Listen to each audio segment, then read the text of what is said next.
Hello guys, welcome back to my channel.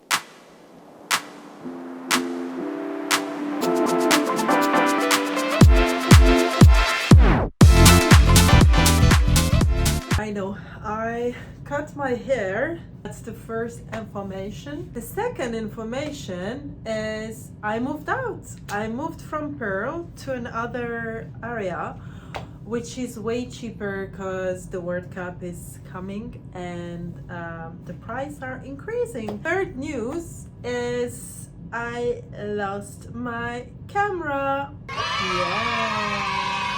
The person that helped me to move out basically put certain things in trash bags, which I told that person it doesn't sound like a good idea. And this person was like, yeah, whatever, anyway, it's just nearby, so you're just gonna open and then that's it. But in most of the trash bag it was food, and because the apartment had pest control and everything, I threw the food, and I guess this person put my camera in the trash bag.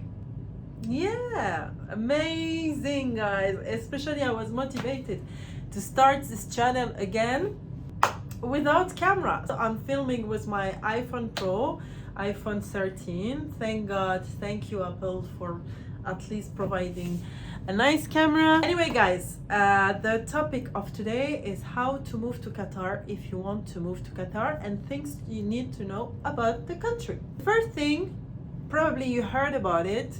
If you want to work in Qatar, you need a sponsor, which is your company, the company you work for. If you only come here as a tourist, you will have 90 days tourist visa, and that's it. If you don't have a job, you don't have a working visa, you cannot stay in the country, and then you'll get fined.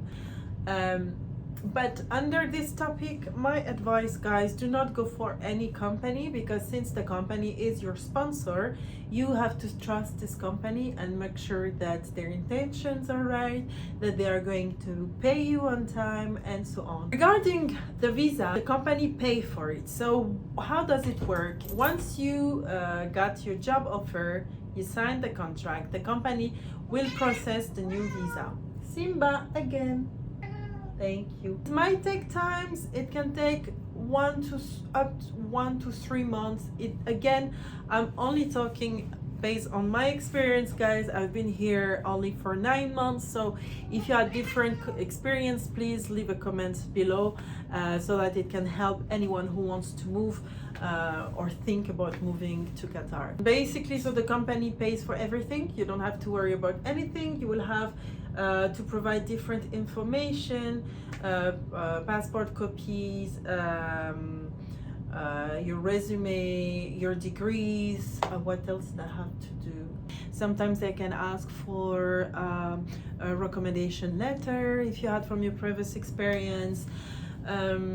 Yeah, and then the company will send you a digital paper that is your working visa. It can be from 1 year to 3 years. For me it's 3 years. You will travel with this paper. You'll have a medical test to check if you have any disease. I don't want to go again too much into details here, but certain disease, with certain disease you cannot get a working visa here in Qatar. Working life guys, it depends on which company, depends which mentality. If I can compare between Dubai and Doha for information, I lived 5 years in Dubai before. I tend to feel that in Dubai, work life is more friendly. You can become friends with your co-workers, even your manager.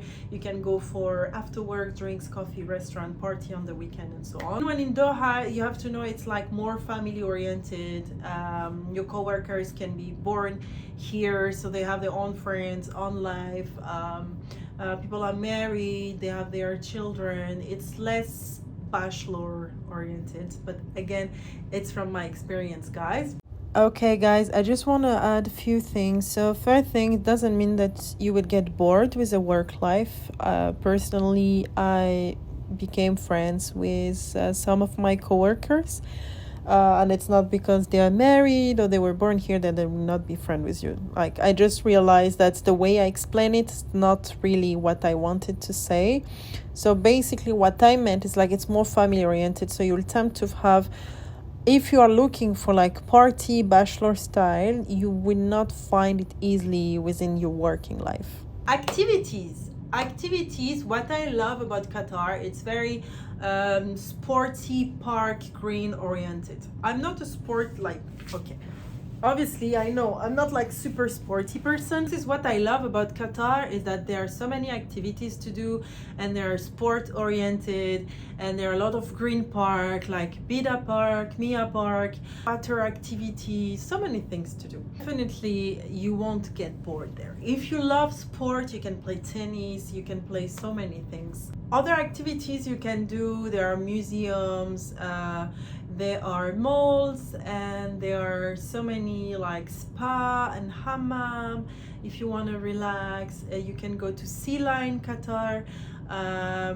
There are so like just check, you can, by the way, you can check my Instagram. I tend to post like wherever I go, and you will understand what I mean. But Sea Line is a must, guys, for a place to go. And yeah, you cannot get bored. There are bowlings I love, because it's like, I think it's 20 or 40 riyals, I forgot, guys, but it's cheap and you can go and enjoy. How much is the rent? It depends which area you are staying in. If you're staying in Pearl, count a minimum of 7,500 riyals, which is almost 2,000 euros. It's quite delicate, because with the World Cup the price is increasing. Before it was, for example, 6,500 riyal.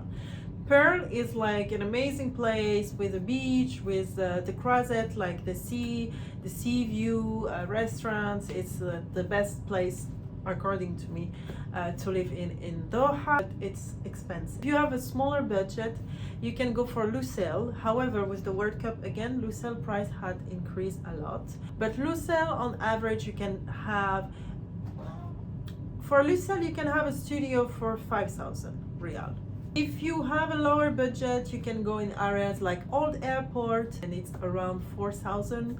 Al Hilal, Daphna, West Bay is actually almost same price now as Pearl. I really love West Bay. West Bay is if you like to be in a Simba. West Bay is a place where if you want to be in a place where it moves a lot, companies are there, restaurants, big towers, you know. Pearl is more like the chilling area by the sea. Both areas are really fine. If you have, again, a lower budget, you can move to Al Wakra, and Al Wakra is 45 minutes from Doha, and it's way cheaper. You can have for 2,500 a decent apartment to live in. Next topic is the food and other expenses apart from the rent. So food, you can find different type of food and different type of prices. You have the fast food, you have like the typical local Indians, Pakistani food, Qataris food, and you can find like cheap, I don't like the word cheap actually, but less expensive restaurant, because they're still good, and more expensive. So if you go to eat in a restaurant, in a hotel, it will be way more expensive than if you go in a restaurant outside a hotel. So if you are on a budget, I strongly recommend you to avoid to eat in a hotel. If you are not on a budget, please go to the hotels, because you will enjoy amazing food with amazing chefs. For me, I love to eat in Souk Waqif, because Souk Waqif, the price is cheap, reasonable. I like to eat, for example, in Zat Abu Zaid for like maybe 5 to 7 euros. You get like a juice with a sage, which is like a typical Lebanese bread with some za'atar on it. Yummy. So this is what you have as expense. Apart from that, you have obviously AC bill. AC bill is like around 200 to 400, 200 to 530 actually, because when I was living in Pearl, my AC bill was 513 real each month. And then you have the, what else did I have? Water, electricity, but water, electricity, honestly speaking, was very cheap. It's like 65 real monthly. Again, it depends which area you live in. Social life. If I have to compare between Dubai and Doha, definitely Dubai is way easier for social life. I'm not gonna lie here. Purpose is to be like a maximum transparent with you for anyone who would want to move to Qatar but not know exactly what's going on here. You can meet friends, however, it's more difficult than making friends in Dubai. It's not impossible, but it's more difficult. As I said before, people have their own life. People, you know, they have their own life basically. Like you arrive from a different country, people will not stop all their life and start being friends with you. So you have to push it, not to force it, but good luck with it. Me, I've been 9 months here, and I met a couple of friends, but the journey was quite long. It's because also I don't have a super budget. If you have a great budget, yes, tomorrow you can subscribe to any dance class, yoga class, sport class, and then you'll meet people there and do those activities, and then it will be easier. So if you have a good salary package, I believe it will be even easier for you. Love life. If you are planning to move to Qatar with your wife and your kids, this is the place to be. If you are hesitating between UAE and Qatar to go with your wife and your kids, and if you want your marriage to stay and to maintain your marriage, I highly recommend to not go to UAE but to go in Qatar. Qatar is very family oriented. There are plenty of activities, plenty of things to do for children. Schools are amazing, high schools, university are amazing. You have to know, when it comes to education, Qatar, for me, Qatar is way better. When it comes to activities, fun, yes, UAE tend to be better in some part. Again, it depends what you like to do. If you are a bachelor and you want to only party, then it's better to go to UAE. You can still party in Qatar, but you will not find the exact same vibe as in UAE. My last, I'm sorry, I hope I try to be as precise as possible, but I don't want to give too much like in terms of price.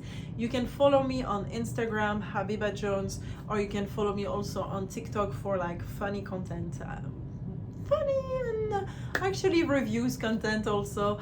Habiba Jones again. You can follow me on Snapchat also here, Habiba Jones.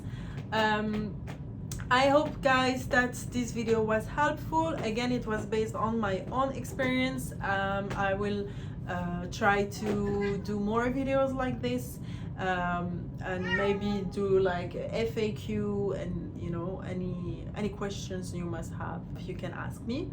And yeah, that's it for today. I'm back on YouTube, and see you soon for a vlog. Ciao.